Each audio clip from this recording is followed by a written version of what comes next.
Bonjour à tous.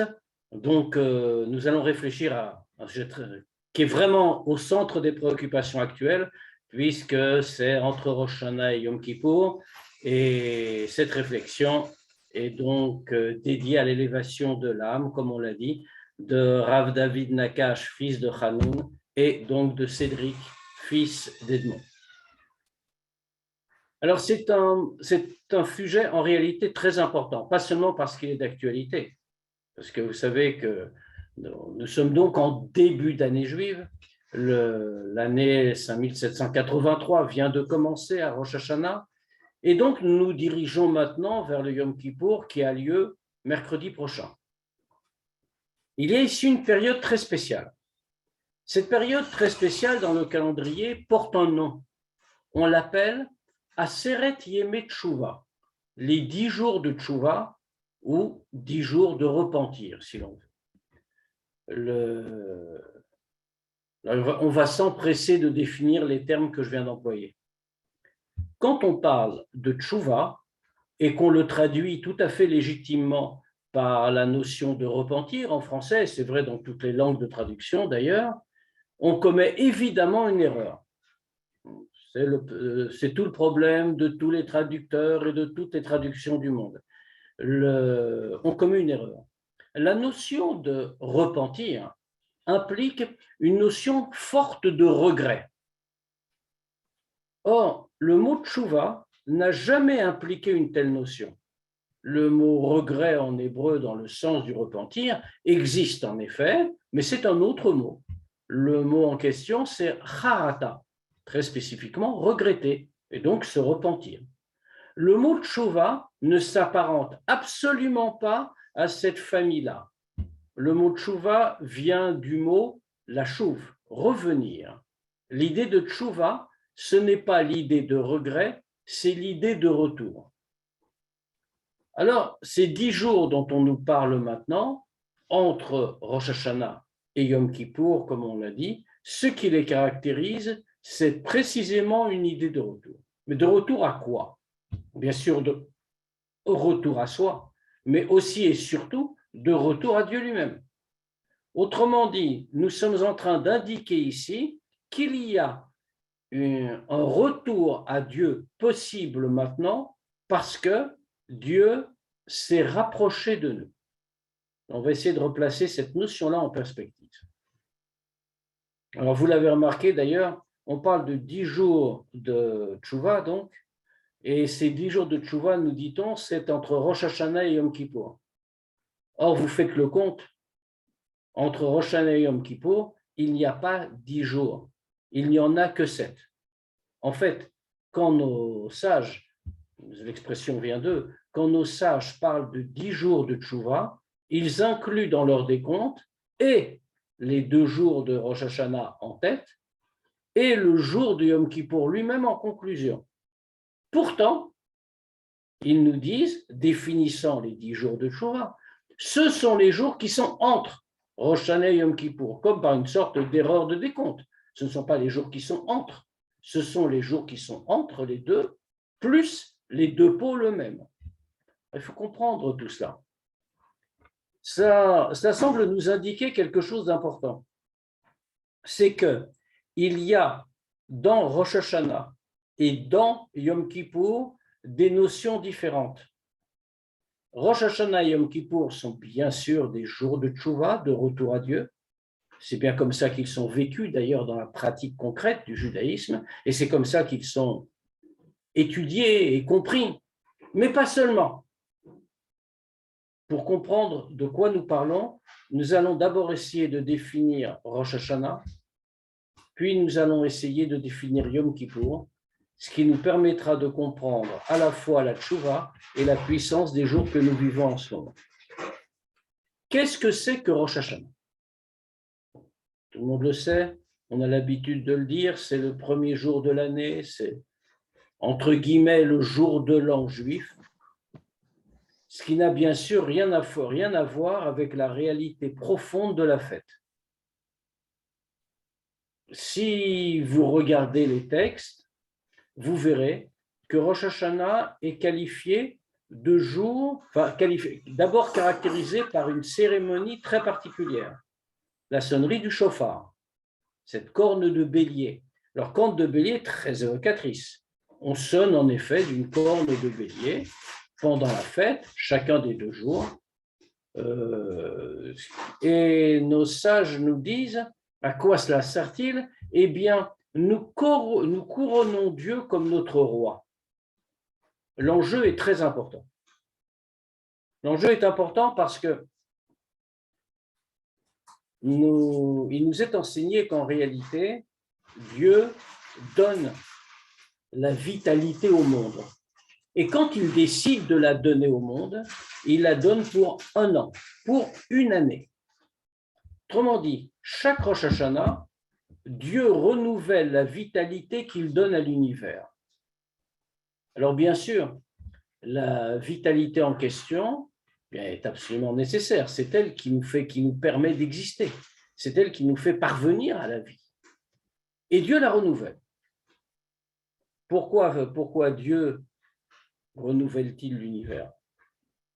Bien, il y a un proverbe talmudique qui nous dit Ein melech blo am.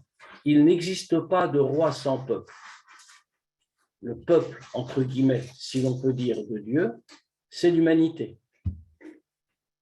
Or, Dieu, parce qu'il est le bien absolu, la bonté absolue, Dieu veut que donner son bien, distribuer sa bonté. Là, c'est ce que les commentateurs remarquent tous, l'attribut de bonté est un attribut très particulier. Pourquoi? Parce qu'il ne peut pas exister sans les autres. Prenons un exemple très simple dans la vie quotidienne. Un homme peut, à contrario, un homme peut être très intelligent, il peut être l'homme le plus sage du monde, mais il peut ne pas partager son intelligence avec les autres. Ça ne retire rien à la réalité de cette intelligence.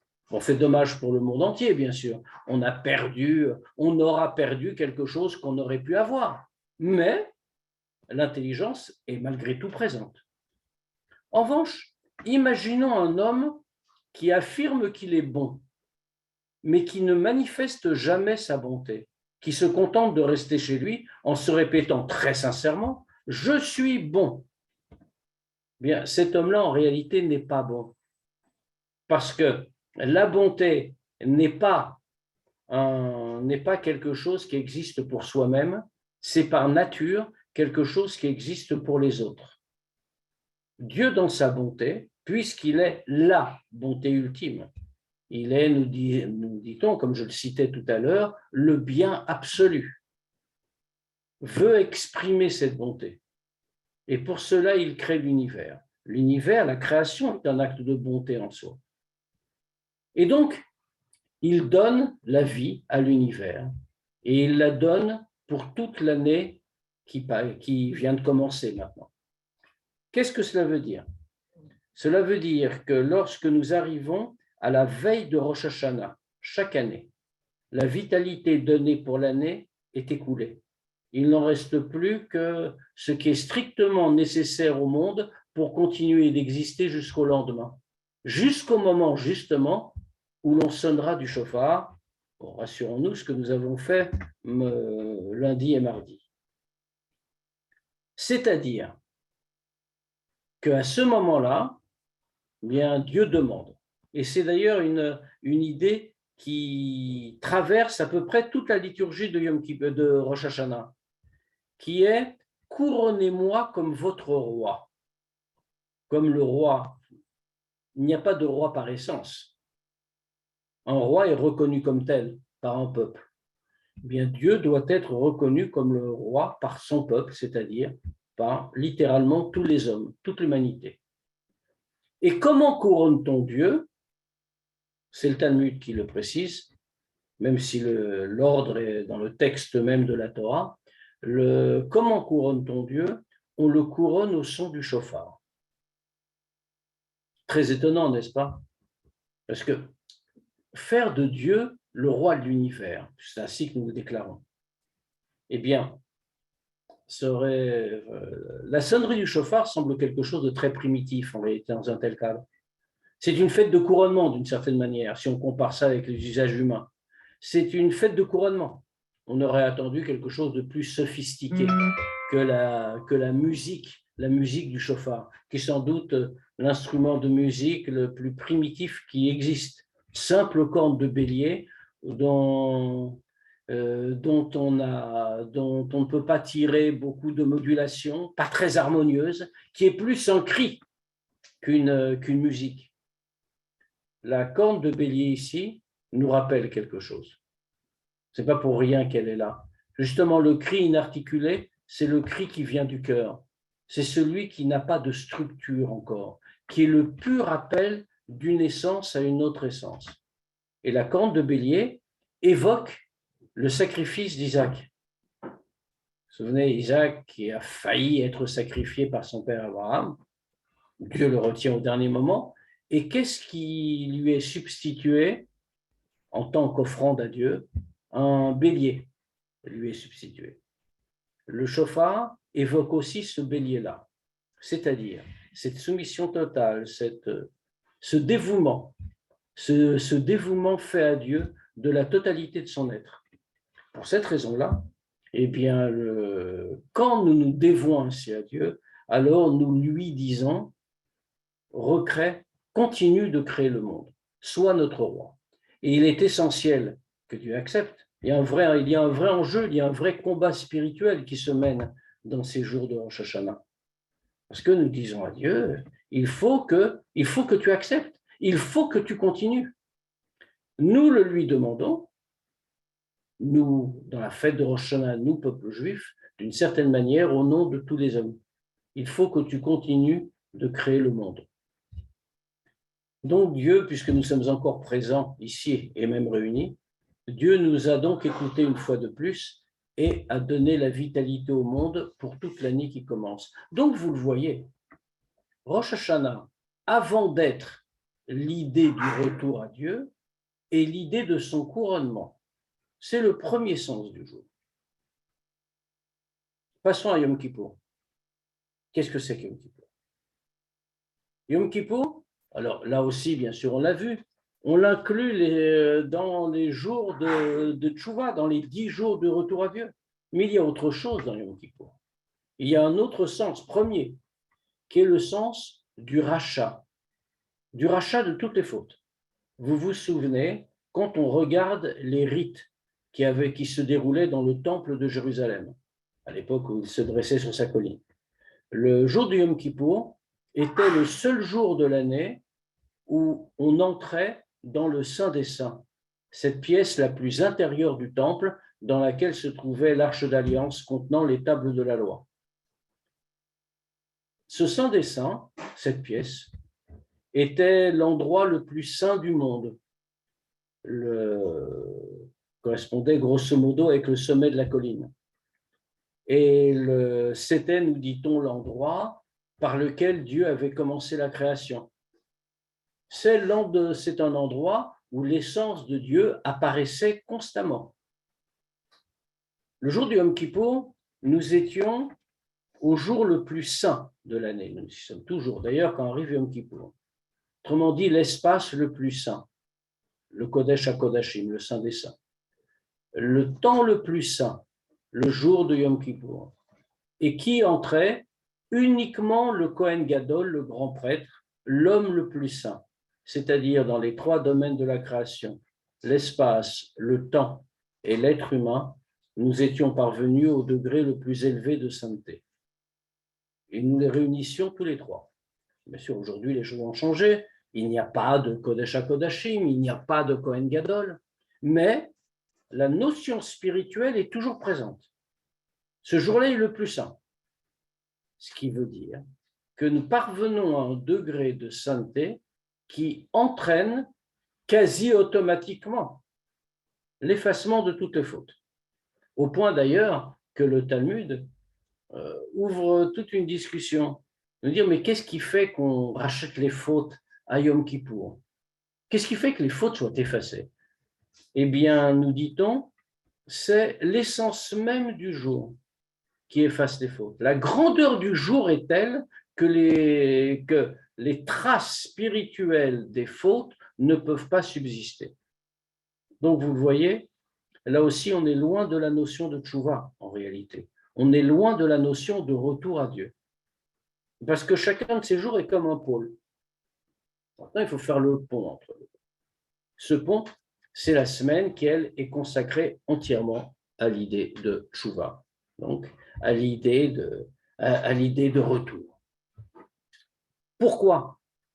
Parce qu'après la préparation incarnée par Rosh Hashanah, où nous avons couronné Dieu, où nous avons maintenant ce rapport très particulier qu'il y a entre le roi et le peuple, on va le dire autrement, entre le Créateur et les créatures, les créatures ressentant qu'elles ont ce rapport avec leur Créateur. Eh bien, et une fois que nous savons que nous allons vers un degré qui est complètement sans rapport avec tout ce que nous avons vécu. Alors maintenant, on peut construire, et il s'agit bien de construire, on peut construire le retour, on peut construire la tchouva sur des bases plus solides, plus réalistes. Qu'est-ce que c'est que construire la tchouva? La tchouva, le retour à Dieu, est quelque chose évidemment de très complexe, avec des niveaux extrêmement différents. Alors, parlons du plus simple. Lorsqu'on regarde le Code des lois juives, il nous est enseigné qu'est-ce que c'est que la tchouva. Eh bien, la tchouva, c'est simplement abandonner la faute. Quelqu'un a fait quelque chose de mal, il décide d'y renoncer, de ne plus jamais le faire. À ce moment-là, il a fait tchouva, sa faute est effacée. Cependant, ça c'est le tout premier niveau, c'est le niveau de base. Mais est-ce que cela suffit? Ben non, pas vraiment, ça dépend de ce qu'on veut obtenir. Parce que, d'une certaine façon, tout acte laisse des traces. Une grande idée. Le bien en laisse évidemment des faramineuses, mais quand quelqu'un s'est mal comporté d'une manière ou d'une autre, envers Dieu, en enfreignant un de ses commandements, ou envers son prochain, eh bien, à ce moment-là, l'acte est négatif en lui-même, bien sûr, et il a des conséquences négatives. Mais en dehors de cela, il laisse des marques. Il laisse des marques spirituelles. Le processus de la tchouva, c'est faire en sorte que les marques spirituelles qui ont été portées par ces atteintes, eh bien, que ces marques-là aussi disparaissent. Autrement dit, dans l'idée de tchouva, de retour, il y a une vraie idée de reconstruction du passé. On recommence une nouvelle vie. C'est cela que ça veut dire en réalité. C'est pour ça qu'on parle de retour. Retour à quoi? On a dit d'abord retour à soi. Parce que pour un homme, qu'est-ce que c'est que, pour un être humain, je veux dire bien sûr, qu'est-ce que c'est qu'une faute? Une faute, d'une certaine manière, c'est un oubli. Naturellement, l'homme ne devrait pas commettre de faute. S'il commet pourquoi? Parce que sa nature profonde est celle d'une créature de Dieu. Il ne pourrait donc pas, en pure logique, en pure cohérence, il ne pourrait pas commettre de faute. Comment se fait-il qu'il en commette? C'est parce qu'il oublie ce qu'il est. Il oublie son propre statut. Normalement, une force interne, une force intérieure devrait le retenir. On donne toujours un exemple un peu frappant. Pourrait-on dire d'un homme quand un homme commet une faute involontaire, pourrait-on dire que c'est aussi absurde d'une certaine manière que de dire qu'il a sauté involontairement dans le feu? Non pas qu'il est tombé par accident, c'est autre chose, mais sauter involontairement. Absurde. Pourquoi? Parce que l'homme a une nature et que quand il s'approche trop près d'une flamme, ben, ça le brûle et instinctivement, il reculera et donc il n'y sautera pas. Dire qu'il a sauté involontairement dans le feu ne peut s'expliquer que par une forme de dérèglement mental. Il ne ressent plus la brûlure du feu. Il ne comprend pas qu'il va perdre la vie s'il y saute. Alors il peut sauter effectivement involontairement. C'est ainsi qu'on qualifie la faute involontaire, commise involontairement. Je ne parle même pas de la faute commise volontairement. C'est-à-dire que celui qui commet une faute a perdu cet instinct primaire qui devrait l'accompagner toujours, vouloir se retirer du mal et s'attacher au bien. La question suivante, c'est mais comment a-t-il pu perdre cela? Là, j'ai bien sûr évacué la difficulté en disant c'est un dérèglement mental, ce qui n'est pas tout à fait faux. Mais comment est venu ce dérèglement mental? Parce que nous sommes des créatures. Nous sommes tous des créatures. Alors, avec une dimension spirituelle, évidemment, nous sommes des créatures de Dieu, mais nous sommes aussi des créatures matérielles. Engoncés dans la matérialité du monde, nous pouvons perdre ce sentiment naturel si nous ne le cultivons pas. Pourquoi? Parce que le monde est grossier. La matérialité peut être grossière. Ça n'est pas forcément sa nature. Comme vous le savez, le judaïsme n'a jamais prôné l'ascétisme. On ne se retire pas du monde, mais on apprend à l'utiliser. Autrement dit, si on se complaît dans ce qu'offre le monde et qu'on essaye d'en tirer le plus grand plaisir matériel possible en oubliant la dimension spirituelle, alors tout cela finit par devenir si grossier que cela assourdit nos potentiels spirituels. Et finalement, nous ne ressentons plus. Et nous sommes capables de faire des choses qui sont au sens strict contre nature, c'est-à-dire commettre des fautes. La tchouva, c'est donc cela.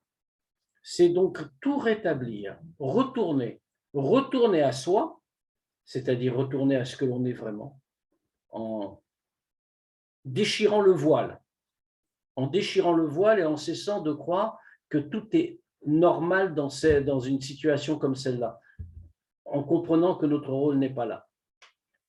Et reconstruire le passé, puisque la tchouva, effaçant les fautes, a pour but d'effacer donc le passé négatif et d'en faire quelque chose au contraire de positif. Au point que la tchouva, nous dit-on, peut nous emmener à des degrés supérieurs à ceux que nous aurions pu atteindre sans elle. Au point d'ailleurs que de grands sages, de grands maîtres du Talmud se sont interrogés. Puisque la tchouva, le retour à Dieu, permet une telle élévation, alors peut-être eux-mêmes étaient des gens très vertueux, comme on peut s'en douter, ils ne commettaient pas de fautes. Donc, ils n'avaient pas de matière à tchouva. Un jour, ils se sont interrogés. Ils se sont demandé, mais si la tchouva est si puissante, si elle entraîne si loin, peut-être devrions-nous faire une petite faute, pas grande, mais une petite faute, afin de pouvoir faire tchouva ensuite. Et ils ont fini par répondre à cette interrogation en disant qu'il valait mieux ne pas essayer. Parce que quand on a contact avec le mal ou l'impureté, il y a toujours un problème, c'est que l'aller est facile, c'est le retour qui l'est moins. Donc, il ne fallait pas essayer. Mais c'est une vraie interrogation. On s'élève à des degrés infinis, au sens strict du terme, littéralement infinis. Et cela est possible maintenant. Quand on parle des 10 jours de tchouva, des 10 jours de repentir, c'est à cela qu'on fait référence. Alors pourquoi maintenant? Parce que ici, ce mois de Tishri, premier mois de l'année, est un mois très spécial. Alors, je ne sais pas si parmi vous, il y a des hébraïsants, mais le mot Tishri s'écrit en quelques lettres. Ces lettres sont Tav, Shin, Resh et Yud. Les 3 premières lettres que j'ai citées, Tav, Shin et Resh, sont les 3 dernières lettres de l'alphabet hébraïque. Sauf que la toute dernière, c'est le Tav, l'avant-dernière, c'est le Shin, et l'avant-avant-dernière, c'est le Resh. Vous avez donc remarqué que le mot Tishri nous fait remonter l'alphabet à l'envers, en commençant par la dernière lettre et puis en allant ensuite en s'élevant vers le début. Il y a évidemment ici un signe, nous disent nos commentateurs, c'est que le mois de Tishri est justement celui du retour. On part du bas, la dernière lettre. Ensuite, on monte d'un degré, on passe à l'avant-dernière, puis encore d'un degré, l'avant-avant-dernière. Il s'agit véritablement d'une figuration du retour. Et c'est comme ça que le moi est construit. On l'a même préparé avant. Si on s'était rencontré un peu plus tôt, ce n'est pas ce qu'on avait convenu, mais si on s'était rencontré un peu plus tôt, j'aurais parlé du mois d'Elul, qui est le dernier mois de l'année juive qui précède le mois de Tishri.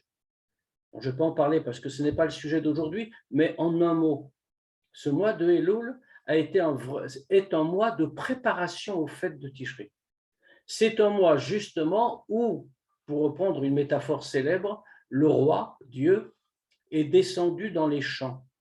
C'est-à-dire qu'habituellement, le roi se trouve dans son palais et n'ont accès à lui que les dignitaires de la cour. Et encore, et ceux qui connaissent le protocole, les diverses procédures, etc. Sinon, personne ne peut le voir. Mais un mois par an, le roi sort de son palais. Il se met à la portée de chacun. À la portée de chacun, c'est-à-dire qu'il se met aussi, il fait le mois de Elul, il est à la portée des gens du peuple qui peuvent le voir, il accueille chacun favorablement, nous dit-on. Ça, c'était la préparation. Arrive le mois de Tishri. Nous avons, pour suivre la même métaphore du même auteur, Dieu retourne dans son palais à Rosh Hashanah, mais cette fois-ci, nous l'accompagnons. Nous entrons avec lui. Et maintenant, nous sommes très proches de lui. Alors aujourd'hui, dans cette période des 10 jours de Tchouva, eh bien, puisque nous l'avons couronné, puisqu'il va racheter toutes nos fautes, les effacer, nous sommes maintenant dans un temps qu'on définit comme le grand brasier qui se rapproche de l'étincelle. Le grand brasier, c'est Dieu. Il se rapproche de la flamèche que nous sommes chacun. Nous sommes tous produits par ce brasier. Nous sommes les créatures de Dieu. Dieu se rapproche de chacun. Autrement dit, aller jusqu'à lui est beaucoup plus facile et possible que toute l'année. C'est littéralement une période privilégiée. Et c'est pour cela que nous ressentons des choses que nous ne ressentons pas habituellement. Nous vivons, au sens strict, nous vivons maintenant sur un plan supérieur. Alors même si matériellement le monde est toujours le même, bien sûr. Mais nous vivons littéralement à un autre niveau. Nous avons un rapport plus direct avec Dieu. Et c'est comme cela que nous devons nous préparer au jour de Yom Kippour qui arrive. Parce que ce jour-là, il y aura une unité profonde entre le Créateur et les créatures. Alors c'est à chacun, bien sûr, d'œuvrer pour ressentir, voir, vivre cette unité. Malgré tout, encore une fois, ne nous leurrons pas. Dieu se rapproche. Hélas, on peut ne pas répondre à cette proximité. Cela ne remet en aucune manière en cause la liberté de l'homme qui est un des principes fondamentaux de la création. Rien n'est prédestiné, rien n'est écrit. C'est à nous de faire, nous sommes libres. Pour le bien et parfois malheureusement pour le moins bien. Mais nous sommes libres. C'est notre noblesse, notre grandeur justement que de l'être. C'est même d'une certaine manière notre point commun avec notre Créateur. Après tout, nous sommes la seule créature à être parfaitement libre. Toutes les créatures, comme chacun l'a remarqué sans doute, mais c'est un thème sur lequel on insiste beaucoup dans la tradition juive. Vous avez remarqué que aucune créature ne peut sortir de son schéma propre. On a un exemple très bête et très simple. Il viendrait à l'idée de personne d'attraper un tigre, de l'arrêter et de le condamner pour meurtre d'autres animaux. Pour quelle raison? Non, parce qu'il n'a pas le choix. C'est sa nature. Il ne peut rien faire d'autre que de tuer des animaux. En revanche, l'homme, et c'est vrai pour tous les animaux, chacun dans son domaine, bien sûr, pour toutes les créatures en général, l'homme, en revanche, peut tout faire. Il peut même faire des choses qui sont contre sa propre nature. Des actes littéralement contre nature. Pourquoi? Parce qu'il est totalement libre. L'ampleur de cette liberté est infinie. Limitée par ses capacités physiques, bien sûr. Mais en dehors de cette limite-là, sa liberté est infinie. Et C'est un point commun, comme on l'a dit, avec notre Créateur. Il nous a fait ce cadeau. Il est notre Créateur, il nous donne une partie de ce qu'il est, et cette partie de ce qu'il est, c'est la liberté, justement. Eh bien, nous devons utiliser cette liberté. Nous devons maintenant utiliser cette liberté pour nous rapprocher de lui et réaliser cette unité ultime. Lorsque Yom Kippour va être là, alors nous la réaliserons, même si nous n'entrons pas, nous personnellement, dans le Saint des Saints, et si nous n'avons pas la vision de l'essence de Dieu telle que le Kohen Gadol, le grand prêtre, pouvait la voir le jour de Yom Kippour, nous arrivons très strictement au même niveau. Et donc, il faut simplement accepter que la porte que tu nous ouvres, si on peut dire. La période est une période, encore une fois, très propice à la réflexion, très propice à la décision, très propice à la reconstruction de soi-même et de sa relation personnelle avec Dieu. Et je crois que véritablement, c'est tout cela. D'ailleurs, notre réunion d'aujourd'hui en est une vraie expression. Réunion qui tombe d'autant mieux. Et je voudrais conclure là-dessus parce que je voudrais qu'on réponde à vos questions si vous en avez. Nous sommes entrés dans une année particulière. Cette année porte un nom dans le texte même de la Torah. Elle s'appelle année du Hakel. Le Hakel, en hébreu, cela veut dire le rassemblement. À l'époque, enfin dans l'ancien Israël, l'époque du Temple, une année qui suivait la Shemitah. Alors la Shemitah, c'est le repos agricole qui revenait tous les 7 ans, qui s'appliquait en Israël uniquement. Et donc cette année-là était une année spécialement sainte. On cessait tout travail agricole et donc tout le monde était libre, etc. C'était une obligation, une vraie obligation. Même si on ne la respecte pas en dehors d'Israël, et même si en Israël, elle n'a pas la même valeur qu'à l'époque du Temple, malgré tout, on tient toujours le calendrier. D'abord, la terre n'est pas cultivée, même en Israël cette année-là, ou selon certaines modalités particulières, et même nous qui ne sommes pas directement concernés, nous tenons le calendrier. L'année dernière, 5782, était une année de Shemitah, de repos agricole. Fête nouvelle année, et donc l'année qui suit la Shemitah. Et c'est justement l'année du Hakel. Alors que se passait-il? Dans l'année qui suivait la fin de la Shemitah, le roi, on dressait une estrade de bois dans la cour du temple. Et le roi montait sur cette estrade devant le peuple tout entier rassemblé. Et il lisait des passages de la Torah. Et c'est un ordre, un commandement qui se trouve dans les textes, dans le texte de la Torah même. Il lisait donc des passages de la Torah et cela inspirait à tous, nous dit-on, la crainte de Dieu pour toute l'année. Et les gens en étaient véritablement transformés. Aujourd'hui, bien entendu, il n'y a pas de roi, il n'y a pas de temple, il n'y a pas d'estrade de bois, et personne ne va lire de ces textes-là, même si on les connaît, bien sûr. Personne ne va lire ces textes-là où que ce soit. Mais le commandement est inscrit dans la Torah. C'est-à-dire que même si matériellement il n'est pas applicable, il existe toujours en mode spirituel. La puissance de l'année de Hakel est donc présente. En d'autres termes, nous bénéficions tous de ce rassemblement. Se rassembler par Zoom est aussi une forme de rassemblement, on va dire rassemblement numérique, mais c'est également une forme de rassemblement. Et nous réunir pour parler de ces idées-là, c'est en soi une manière, même s'il n'y a pas de roi, même, encore une fois, avec toutes les différences d'époque et de situation, mais malgré tout, nous bénéficions aussi de cette lumière de la crainte de Dieu qui nous est donnée dans l'année qui commence. Et cela est de nature, littéralement, à transformer notre année. Mais comme on le disait à propos des 10 jours de Tchouva, comme on le disait à propos de la Tchouva en général, de Yom Kippour, de Rosh Hashanah, cela dépend très largement de nous. Nous devons nous ouvrir à ces nouvelles perspectives.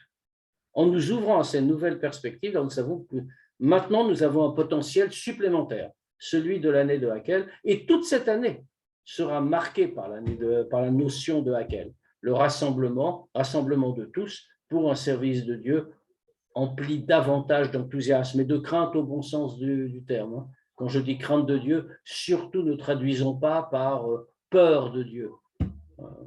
Dieu n'est pas un père méchant qui fait peur à ses enfants. L'idée de crainte, c'est profond respect, crainte révérentielle, comme on pourrait dire. Profond respect pour Dieu. Un tellement grand respect que nous ne pouvons pas nous comporter de la même manière parce que nous savons que nous sommes en sa présence constamment. Alors, je vais vous souhaiter à tous d'abord une excellente année.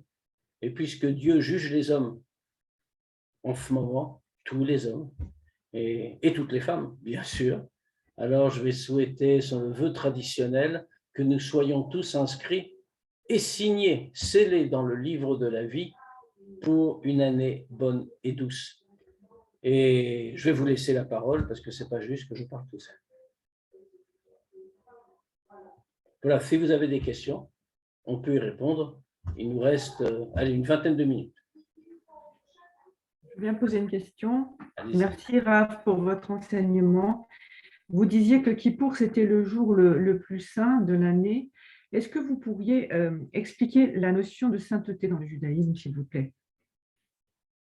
Alors, c'est une notion très complexe. On va poser une excellente question, mais on va essayer d'y répondre au moins partiellement. La notion en hébreu, l'idée de sainteté est rendue par la notion de Gdusha, Kadosh, saint, Gdusha, la sainteté. La notion de Kadosh, c'est une notion de séparation. Le monde est constitué de choses saintes et de choses qui ne le sont pas. La matérialité ne l'est pas par nature, elle peut le devenir selon ce que nous en ferons. Être saint, c'est d'une certaine manière se séparer de tout ce qui ne l'est pas. C'est être d'une autre manière de le dire, c'est être totalement en union avec Dieu, c'est cela être saint. Ça ne veut pas dire perdre contact avec le monde matériel ou perdre contact avec la réalité des choses. C'est-à-dire que tout est repris, tout est réinterprété dans le sens du service de Dieu. Parce qu'il y a une erreur qui est très facile à commettre et qui est très fréquente d'ailleurs dans nos sociétés occidentales. C'est une erreur intellectuelle qui est un petit peu dans la structure même de nos manières de voir ici en Occident. C'est qu'on sert Dieu par des actes rituels, par des choses nobles, la prière, l'étude, etc.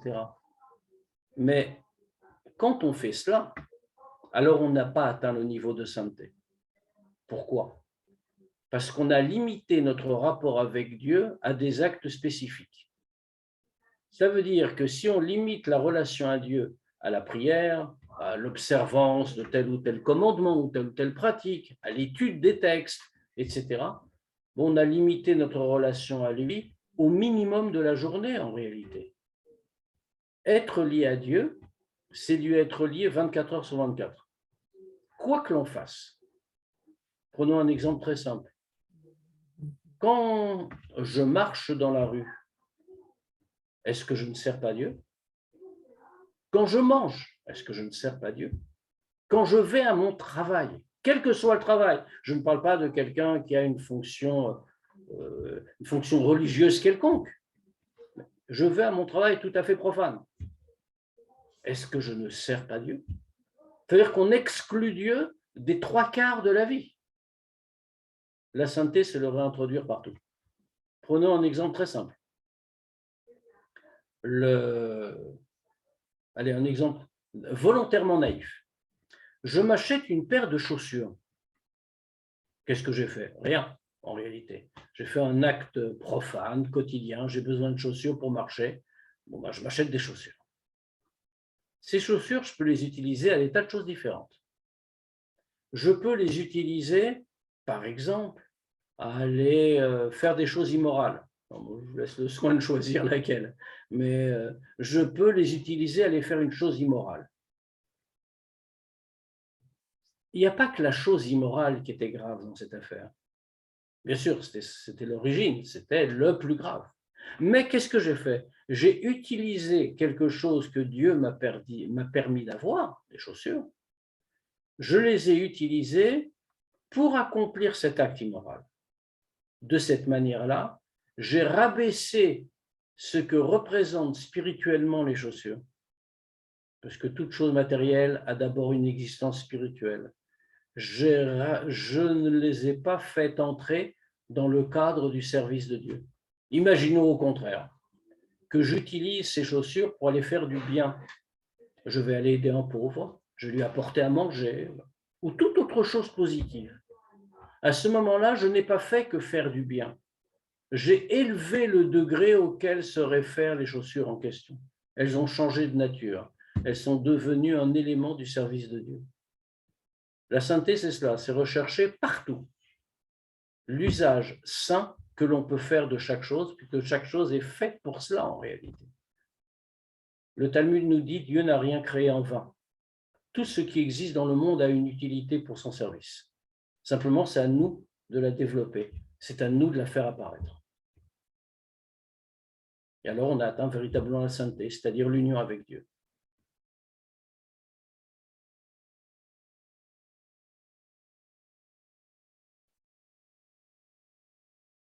J'espère que j'ai répondu. Bonsoir Rav, c'est Tina. Bonsoir. Je vous remercie pour l'enseignement. J'ai une question. Je n'ai pas entendu cette année le son du chauffard parce que déjà, je ne vis pas à Jérusalem et en plus, je ne me suis pas déplacée à la synagogue pour X, Y raison. Est-ce qu'il y a un moyen pour entendre le son du chauffard d'une façon différente? Non, il va sonner encore une fois. À la fin de Yom Kippour? À la fin de Yom Kippour. Ok. Alors, ce ne sera pas le même. Enfin, matériellement, ce sera la même chose. Spirituellement, ce sera différent. Mais vous allez sauter les étapes. À Rosh Hashanah, nous couronnions Dieu comme notre roi, lui demandant de recréer l'univers. À Yom Kippour, le son du chauffard est un son de victoire. Tous les obstacles ont été vaincus. Maintenant, nous sommes unis à Dieu. Et ce dernier son qui résonne dans les synagogues, c'est la marque que maintenant, tout est en ordre. Maintenant, nous sommes unis à Dieu. Vous n'avez pas franchi la première étape, mais vous pouvez aller directement à la deuxième. D'accord, merci. Pour ma part, j'ai écouté le son du chauffard sur YouTube. J'ai tapé son du chauffard Rosh Hashanah de cette année et je suis tombé sur des bandes de son où il sonnait le chauffard. Alors j'ai mis le son à fond et puis j'ai écouté le son du chauffard à ma façon. C'était une façon pour moi de pouvoir l'écouter, d'être en communion, d'être en symbiose. Voilà. Vous avez très bien fait. Vous avez tout cette à année, fait pour bien moi, fait. elle me semble, c'est la première fois, non seulement je le découvre, mais il est d'une intensité mais extraordinaire, je trouve. Je sais pas, je ne pourrais pas l'expliquer, mais spirituellement, je trouve que c'est quelque chose de formidable. Donc, voilà. C'était parfait. Madame, vous pouvez également l'écouter sur YouTube, bien sûr. Et là, pour Yom Kippour, je ferai pareil. Je taperai son du chauffard, Yom Kippour, voilà. Et c'est pour ça que, justement, le numérique, il est formidable pour ça, parce que ça permet d'avoir accès à énormément de choses, et des choses auxquelles on ne pense pas souvent. Voilà. Exactement. Alors, vous savez que toute chose a un but. On l'a dit, Dieu n'a rien créé en vain. On rapporte une anecdote qui est très éclairante à cet égard. On nous dit qu'un jour, un disciple a été voir son maître, qui était un rabbi en Pologne avant-guerre, et lui a demandé « Dieu n'a rien créé en vain », est-il écrit. Alors, il lui pose plusieurs questions.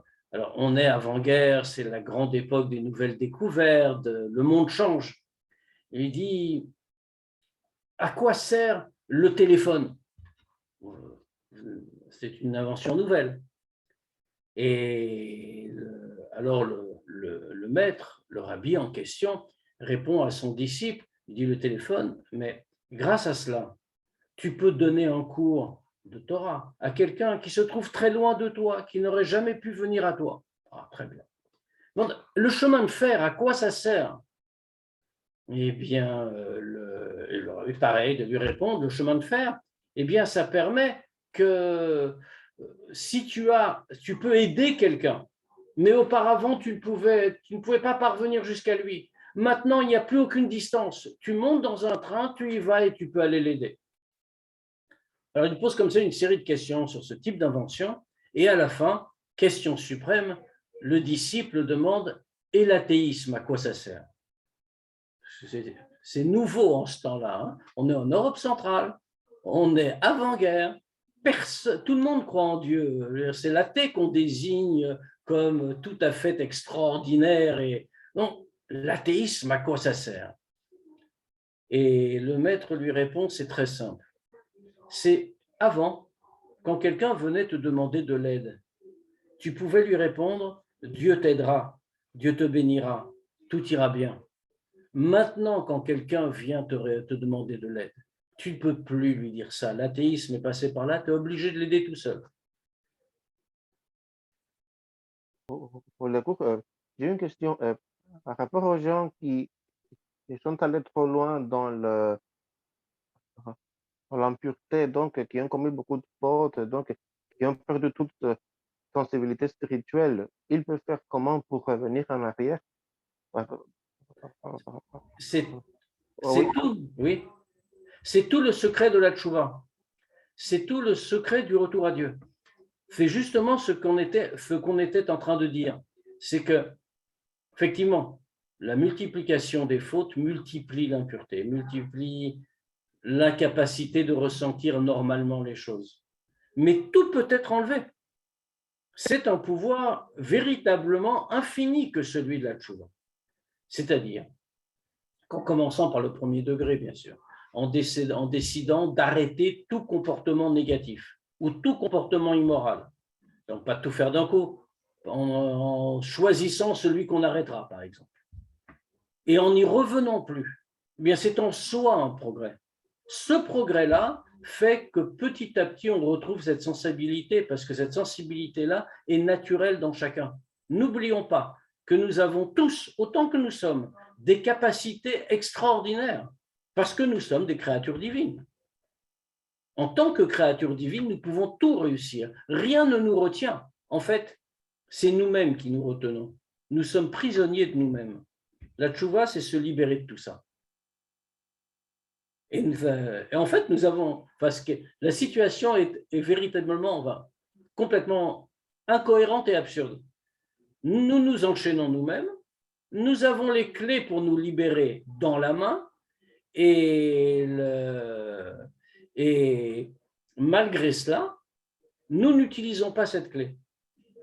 La tchouva, c'est utilisons la clé. Et on peut vraiment le faire. Et comme on l'a dit, la période actuelle nous le permet encore plus facilement. D'accord, parce qu'en fait, j'ai parlé avec quelqu'un l'autre jour et lui me disait, j'aimerais préparer ma vie, mais j'ai plus la force de volonté pour le faire. Alors, il sentait que même s'il ne voulait pas, il ne pouvait pas. Donc, il faut lui dire qu'on commet tous une erreur. Hein. C'est de dire, je vais changer. Je vais tout changer. Alors, tout de suite, évidemment, on s'arrête. Et on se dit, bon, peut-être quand on a 18 ans, ça marche encore, et encore pas toujours. Quand on commence à être un petit peu plus âgé, eh bien, changer tout, changer sa vie, ça paraît totalement irréaliste. Alors, il faut dire, ne change pas ta vie, change un acte. Et ça n'est pas rien. Tout acte est essentiel, tout acte est fondamental, même si c'est un détail. Pourquoi? Parce qu'un acte négatif transformé en acte positif, c'est faire rentrer de la lumière dans l'obscurité. Or, la lumière a une qualité spéciale, c'est qu'un tout petit peu de lumière chasse beaucoup d'obscurité. Et quand on a commencé à chasser l'obscurité de l'âme, alors à ce moment-là, on peut aller beaucoup plus loin. merci, merci. Bonsoir. Bonsoir.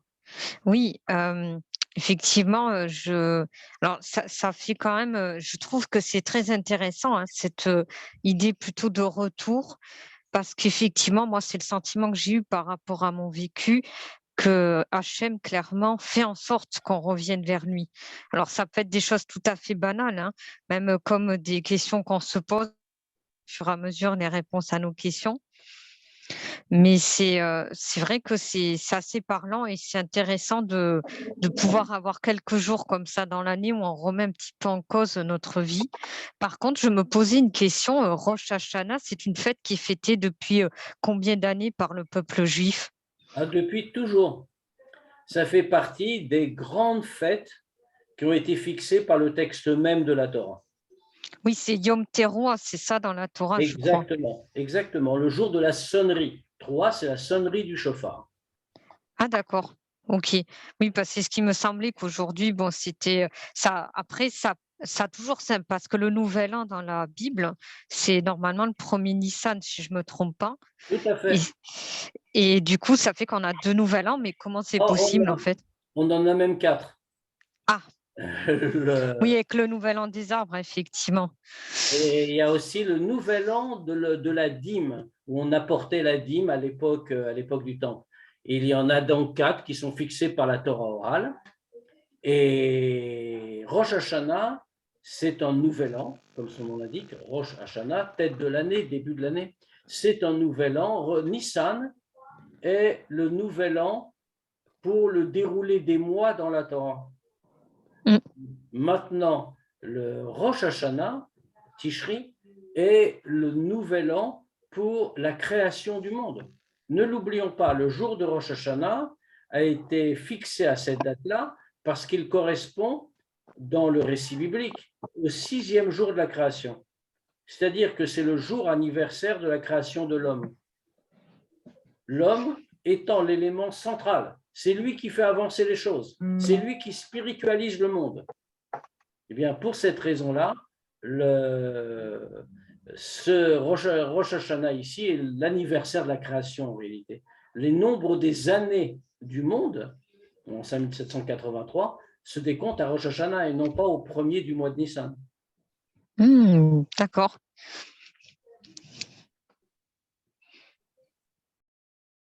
Et bien sûr, les autres Rosh Hashanah ont également, les autres débuts d'année ont également leur fonction. Mais elle est différente. Le nouvel an des arbres est un vrai nouvel an, par exemple. Oui, tout à fait. Après, c'est vrai qu'il y a en fait, toutes les fêtes juives ont une dimension philosophique, en fait, finalement, puisqu'elles sont rachetées à l'histoire du peuple hébreu. Et c'est vrai que bon, il y a les fêtes dites de pèlerinage, du coup, et Rosh Hashanah vient juste avant, en fait, Sukkot. Donc, c'est ça qui est très intéressant parce que du coup, on commence par un repentir sur 10 jours avec Yom Kippour aussi, qui est très important. Et ensuite, on part dans une sorte peut-être de pèlerinage symbolique quelque part tout au long de l'année. On essaye d'aller à la rencontre de nous-mêmes et peut-être à la rencontre d'Hachem aussi. Absolument, mais cette fois-ci dans la joie. Alors que Oui, le ton est plutôt à l'austérité dans ce début de fête, l'explosion de joie intervient juste après Yom Kippour. oui. Et ce sont 2 facettes. Ce n'est pas contradictoire. En réalité, l'austérité de Rosh Hashanah et de Yom Kippour est porteuse de joie en interne. Et la joie qui apparaît quand tout cela est passé, mais jamais la tristesse. La tristesse est toujours, ne mène à rien, toujours en échec. Oui, Alors que la joie, au contraire, est en soi une solution. oui, il faut savoir aussi tirer de la tristesse et plutôt des moments difficiles, des leçons pour pouvoir avancer aussi. Absolument, absolument.